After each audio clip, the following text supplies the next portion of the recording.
주인공을 만나러 가는 길. 날씨만큼 시원하게 뻥 뚫린 도로를 따라가 보니 한참 건설 중인 현장이 나타났다. 그중에서도 인상 깊은 특수차들의 모습. 우선 그 엄청난 크기 때문에 눈에 띄지만 제각기 다른 생김새가 더욱 흥미롭다. 특수차란 말 그대로 특수한 목적을 위해 운송되는 차량이다. 주로 부정기적으로 화물을 운송하기 위해 특수 설비가 장착된 차량을 말하는데 크레인, 냉동차, 유조차 등 그 종류가 굉장히 다양하다.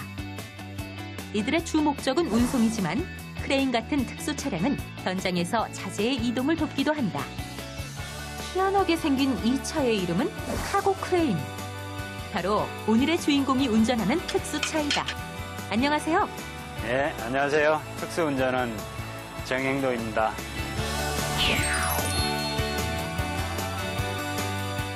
특수차 운전원이란 어떤 직업인가요? 네, 특수운전원이란 특수한 목적을 가지고 운행하는 차를 운전하는 사람을 말합니다. 특수운전원은 종류가 이 크레인 종류만 해도 여러 가지가 되겠지만은 이 카고 크레인은 주로 건설 현장에서 일하는 그런 장비가 되겠습니다. 기지개를 켜듯 팔을 쭉 뻗는 카고 크레인의 모습. 마치 거대한 로봇 같은 이 기계를 다루는 것은 만만치 않을 터. 주인공이 이 직업을 선택한 이유는 무엇일까? 건설 현장의 매력을 느껴서 선택하게 됐습니다. 이 직업을 하게 되면 우선은 정년이 없고요. 이제 경력이 어느 정도 쌓이면 자기가 소자본으로 창업을 해서 충분한 소득을 올릴 수 있기 때문에 괜찮은 직업인 것 같습니다. 현장 상황에 따라 다르지만 주로 H빔 같은 철골 자재를 현장에 운송한 뒤 이동 작업에 이용되고 있다.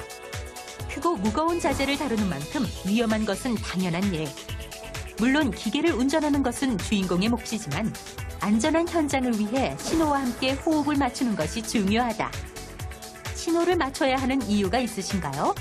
네, 현장이 항상 위험이 도사리고 있는 곳이라서 조금만 실수하면 남의 생명이나 자신이 다치기 때문에 늘 작업하는 과정에 있어서 수신호로 충분히 안전한 작업이 가능해야 하니까 늘 수신호가 제일 중요하다고 할 수 있습니다.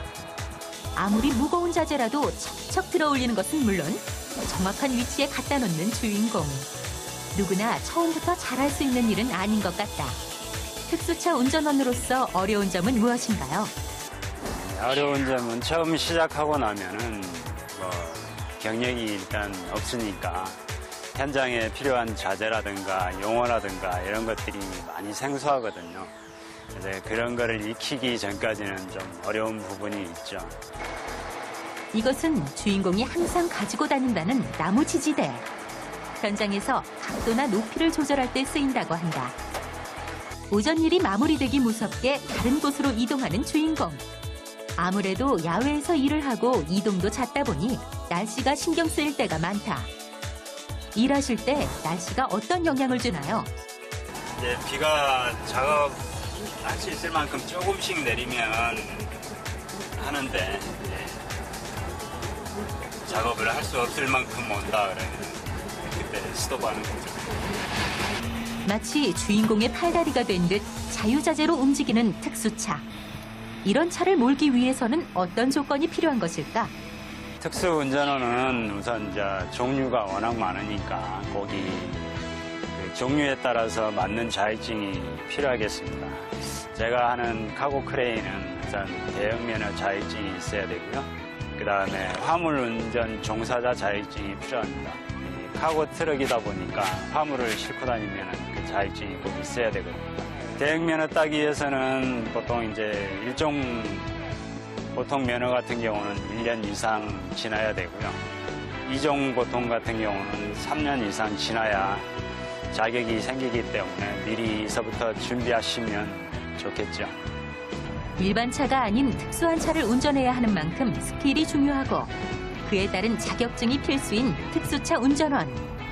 하지만 차를 다루는 스킬만큼 중요한 것이 또 있다고 하는데 특수차 운전원에게 필요한 자질은 무엇인가요? 우선 건강해야 되고요. 체력적으로 뒷받침이 되면은 좀 안전하게 작업하는 데 있어서 도움이 되겠죠. 이 현장이 워낙 위험하기도 하고 서로 수신호라든가 대화가 단절이 되면 그 작업하는 데 있어서 위험 요소가 많으니까 인하관계가 두터운 사람이면 좋겠죠.